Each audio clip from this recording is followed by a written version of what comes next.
Nigeria, a land of rich cultural heritage and vast diversity, is home to an estimated 235 million people, about 16% of Africa's population.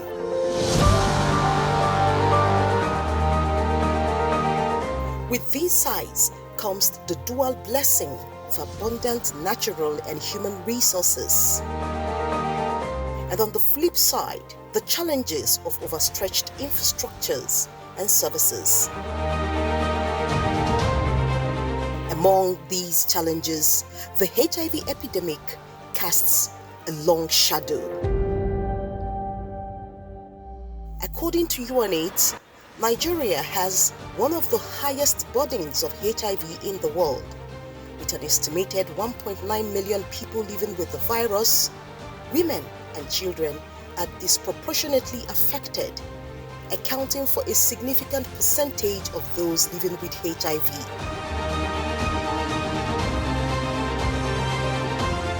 Recent report shows that out of the total number of people living with HIV in Nigeria, women account for 56% and children 12%. These numbers are not just statistics.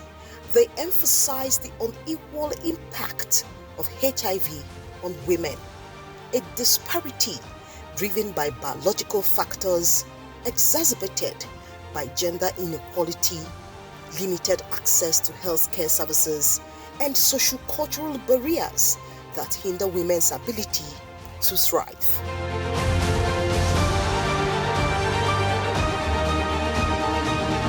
My name is Juliana Yakubu.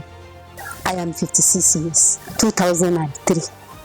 That was when I discovered, around May 2003, I discovered that I'm positive with HIV.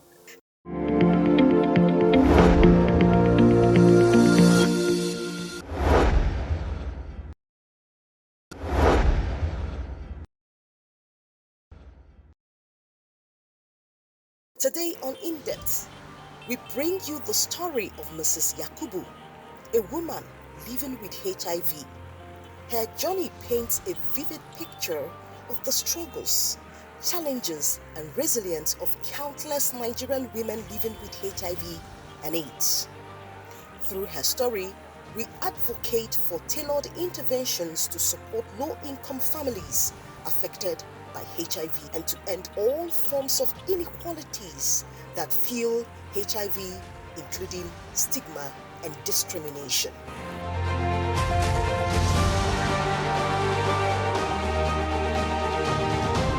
So right in the hospital, right there where I collected the result, I started screaming, I started crying all about, I'm bitter about it.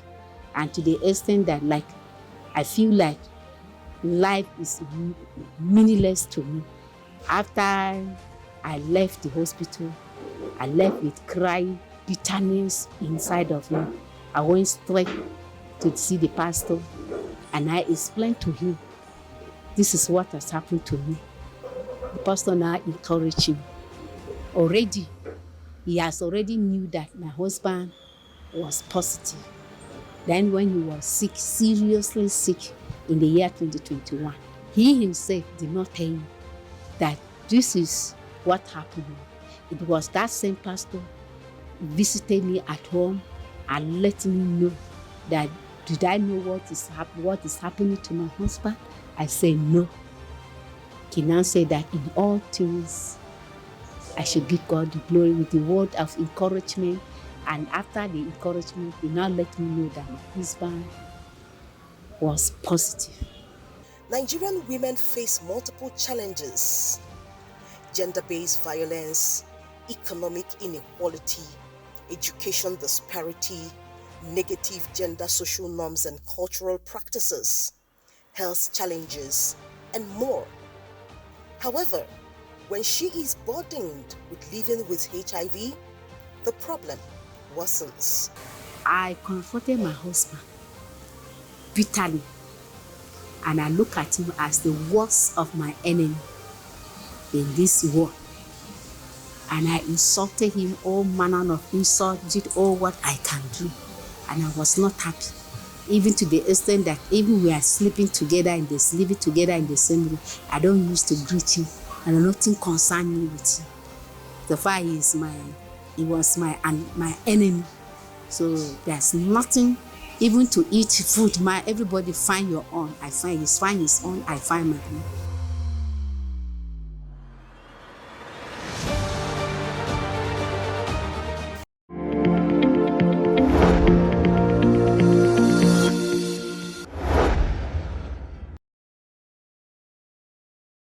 So when I went to the hospital for treatment, as the things have started materialize or manifesting in me. So when I went there, they will begin to check me, and they are not giving me treatment because I'm purging and I'm leaning, I'm getting lean, thin, and other things like that. So then the only drugs they gave me that time was Septrin Flagyl. Anytime I will go, every month, Septrin Flagyl, because that time I was coughing and I'm purging. So the Septrin is for the coughing to subside the cough, and then the Flagyl to reduce the purge. They say that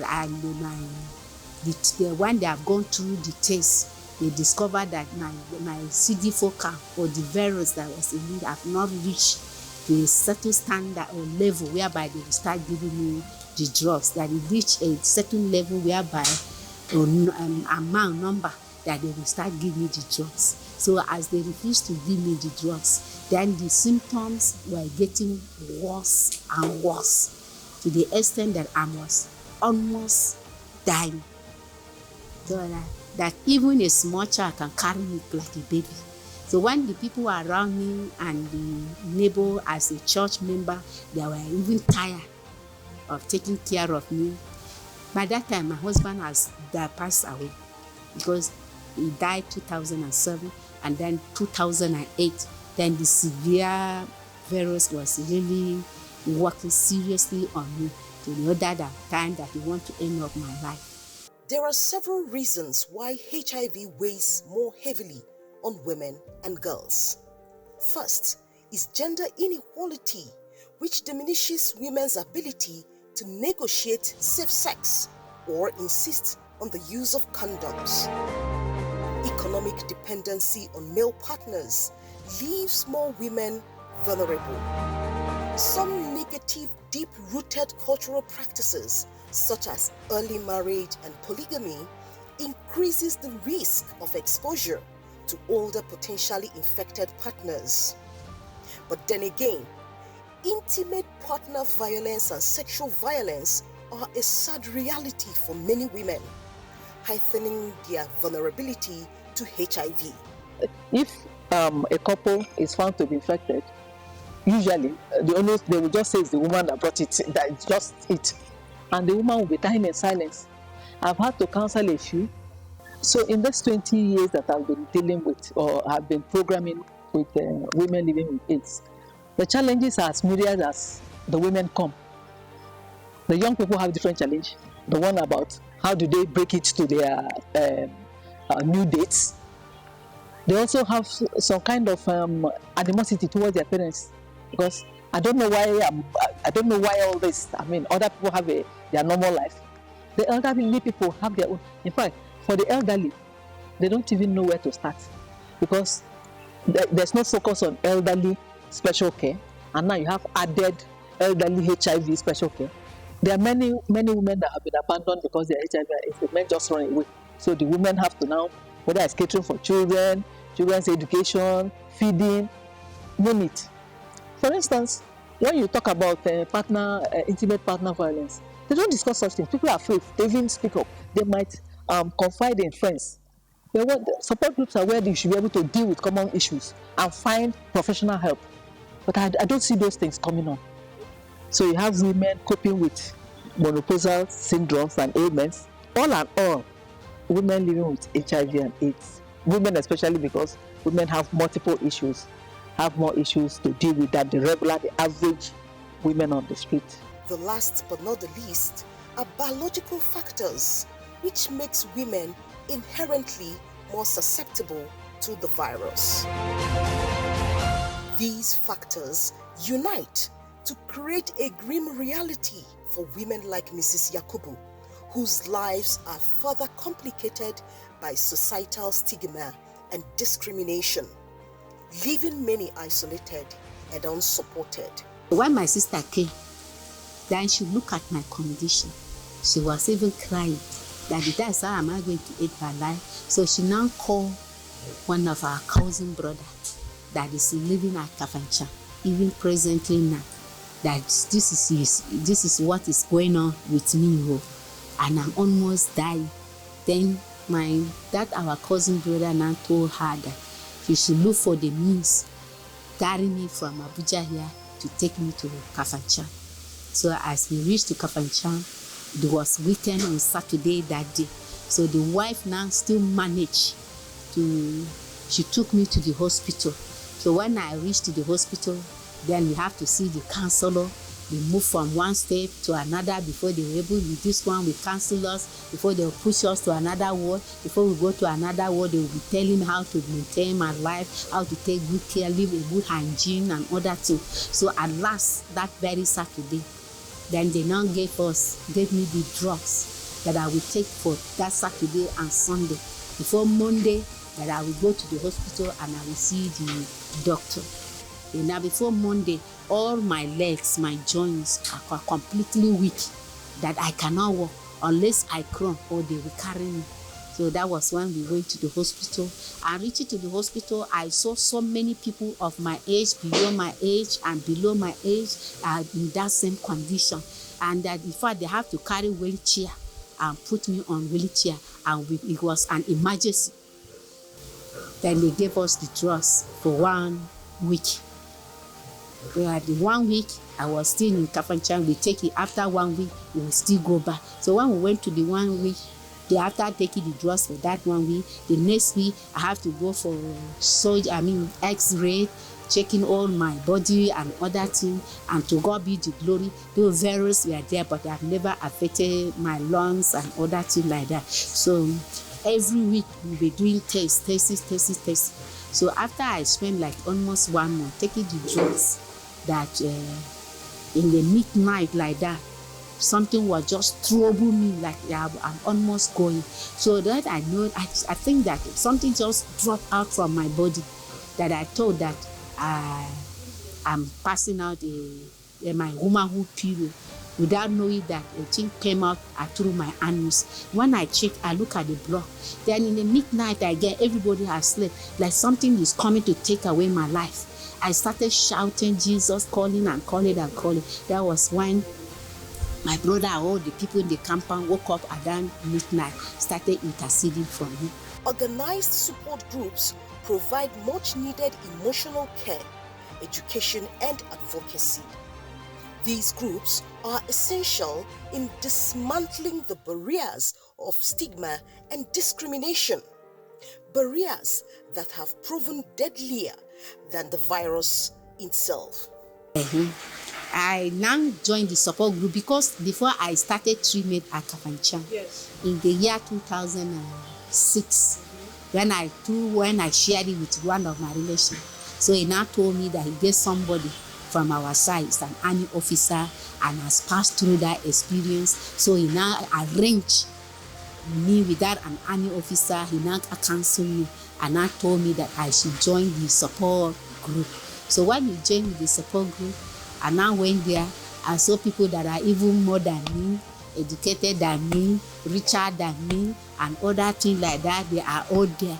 And I seriously met some people that are around from our side. We now make friends. Then I started cheering up.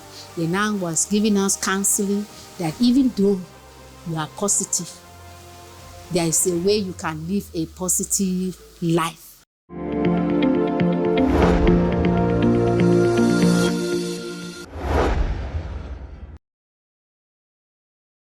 And when I met Yakubu and some other people, the issue was that they were just disoriented. Ms. Yakubu had lost her husband. She had had 2 children in school then, and she didn't even know how to start. So we started begging for money and started supporting school fees. And she wasn't doing much, selling ginger, sometimes everything will finish and she will start again. And I took to her particularly because her needs were rudimentary, basic needs. Mommy, I have found 10,000. I need 5,000 to add to my children's school fees. And I'm like, this is a woman struggling. 10,000, then I will go and please, everybody, if you want have 1,000. So that was how we were supporting. And then gradually she was able to put her daughter through school. She's a nurse now. We thank God for that. In the general public, there is hunger. In this particular community or environment or commune, the hunger is more. Because to take the ARV, they need to eat. If they are ill, they need to go to hospital. If there's complication, they need hospital. So the poverty is much more acute among these people.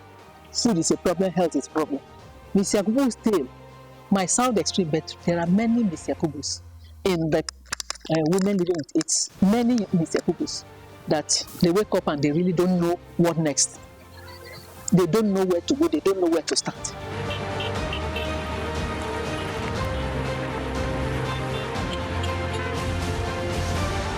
Beyond her personal journey, Mrs. Yakubu's story underscores the vital role individuals, community structures, and religious institutions play in supporting people living with HIV and AIDS.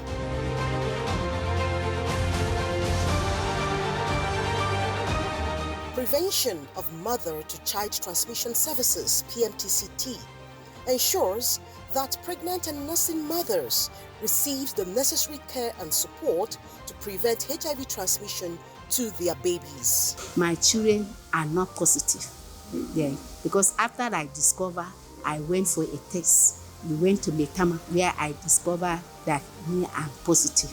They did tests for them. Then it was the first one, the second one that I took him to the hospital because during his pregnancy period, that was when I discovered that I'm positive. So the result came out that he is negative. So I cannot just test somebody with my mouth. So I have to collect the result, and when I do the photocopy, I did the photocopy, but my own result they refused to give me because they already let me know that I am positive. So to assure people that my child, he is negative. Mrs. Yakubu's turning point came during her antenatal care visit to the hospital, a critical moment in her life. If she had not visited the hospital during her pregnancy, her now 22-year-old son might have become another statistics of young men aged 15 to 24 years living with HIV in Nigeria.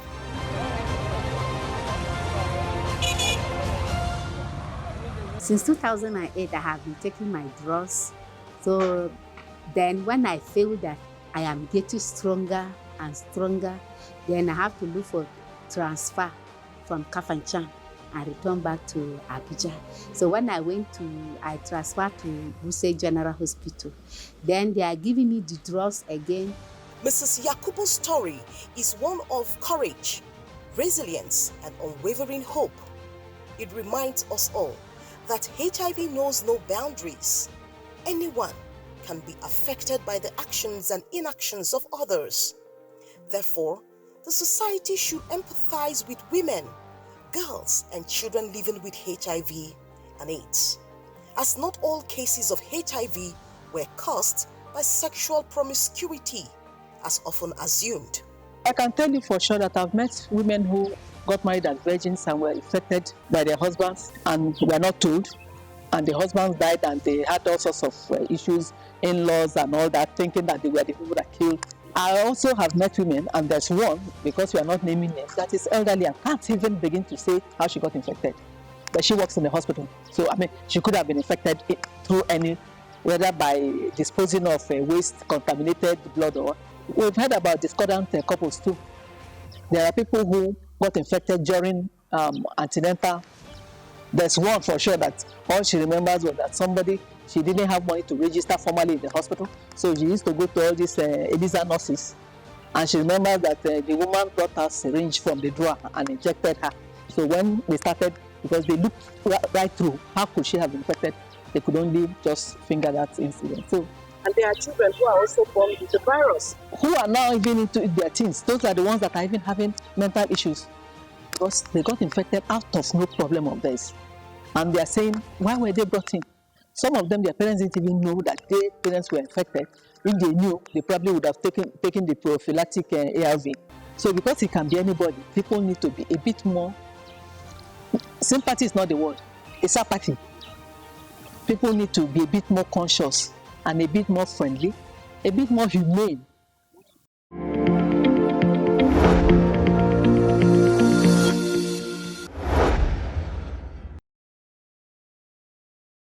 HIV is not just a clinical condition, it's a social condition. It has social dimensions.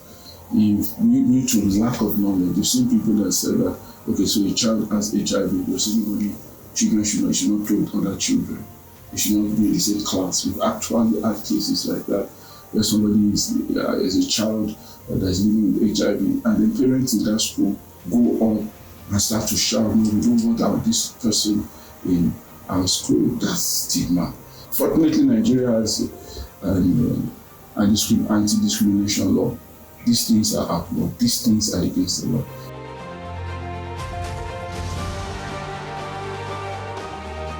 I overcame stigma and discrimination because I let all my people know about it, that this is my status. And some of them that are illiterate, they even congratulate me that my own is even better than them, that they themselves, they are passing through diabetes and all these things, nobody can help them but me. Government are able to take care of us, giving us drugs. Now, I'm okay now.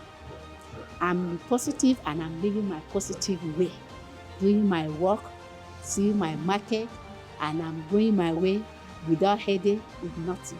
I'm selling ginger, garlic, penny, kimber, and all those spices, natural spices. So those are the things that I'm selling for the living.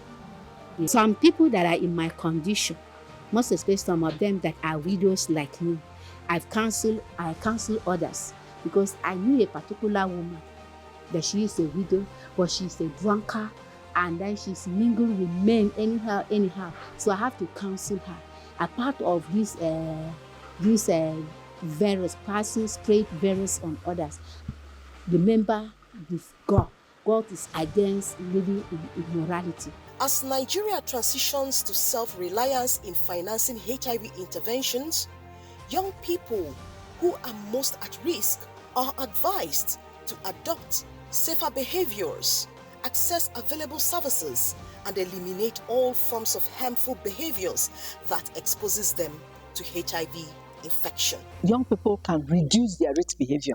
You can be responsible for your own actions. You can't just, the way things are, you can't just live as if there's nothing happening. No, you must be intentional. You must be responsive. You must be responsible in the way you attend life. We often hear cases of people who are on a revenge rampage mission to infect others out of bitterness. But here is the message for them. Obviously, the person you are going to infect is not the person that infected you. So, there's no sense, there's no logic in that. But there's also logic in the fact that if you live responsibly and you guard your turf, you might live much longer. The person you think you are revenging might have other strains of virus and you complicate your matter, or you get other forms of ailments. Revenge cannot be the answer. Prevention remains the strongest pillar in the fight against HIV and AIDS. So, here are prevention and treatment options available at health facilities near you.